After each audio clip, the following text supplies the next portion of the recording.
ამბობთ ხოლმე უცხოურ სიტყვებს? კარგია? როდესაც უცხოურად საუბრობ, უცხოური სიტყვები უნდა თქვა. აბა იქ სხვანაირად არ გამოვა. როცა უცხოეს ელაპარაკები, უცხოური სიტყვები უნდა უთხრა, მაგრამ როდესაც ჩვენ ერთმანეთში ვსაუბრობთ, ჩვენ უნდა ვეცადოთ, რომ უცხოური სიტყვები არ გამოვიყენოთ. უნდა ვეცადოთ, რომ ქართულად ვისაუბროთ. გამართულად, უნდა გავუფრთხილდეთ ჩვენს ენას. ჩვენს ენაზე მხოლოდ ჩვენ საუბრობთ, ქართველები. ახლა წარმოიდგინეთ, რამდენი სახელმწიფოა, რომ ერთ ენაზე საუბრობენ. სიტყვაზე მაგალითად, ავსტრალიაში ხოლმხელა ქვეყანა, მთელი კონტინენტი, მათ თავისი ენა კი არ აქვს. ისინი ინგლისურად საუბრობენ. ხოთა? ხოდა. ხო, გინდათ სამხრეთ ზოგან ესპანურად საუბრობენ, ხო, ზოგან იტალიურად საუბრობენ, ზოგან ინგლისურად, ზოგან გერმანულად, ზოგან ფრანგულად. ზოგ ქვეყანას თავისი ის არ აქვს, ენა არ აქვს. და ჩვენ ქართველებს გვაქვს ისეთი ენა, რომელზედაც მხოლოდ და მხოლოდ ჩვენ საუბრობთ. და ეხლა წარმოიდგინეთ, ამდენი სახელმწიფო არსებობს, ამდენი ენა არსებობს და დამწერლობა არის მხოლოდ და მხოლოდ 14.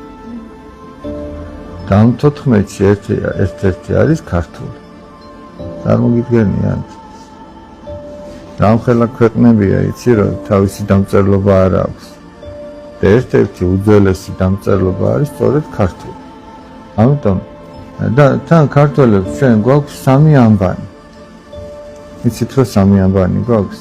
მაგალითად, ხატებზე რო აწერიათ, შეხედეთ, იქ აწერია იესო ქრისტე, დიდი მღვდელმთავარი. და წიგნი როა გადაშლილი, იქაც ძველ ქართულად. ეგ არის ასომთავრული ბავშვები.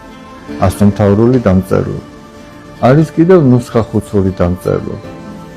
და არის მხედრული დამწერლობა, ის რითიც თქვენ სწავლობთ სკოლაში. მხედრული ქვია მაგას. არის ნუსხახუცური, არის ასომთავრული. წარმოიდგინეთ, ერთ პატარა ქვეყანა სამი დამწერლობა აქვს, თავისი ენა აქვს, ხოდა მაგას სჭირდება გაფრთხილება. თქვენ თუ არ გაუფრთხილდით, მაგას თქვენს მაგივრად სხვა ვერ გაუფრთხილდეთ.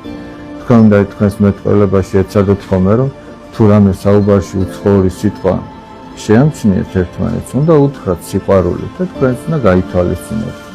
ჯობია რომ ქართულად ვისაუბროთ. თორე ჩვენს ქვეყანაში იცი რა ხდება, ძალიან ბევრი უცხოელია შემოსული.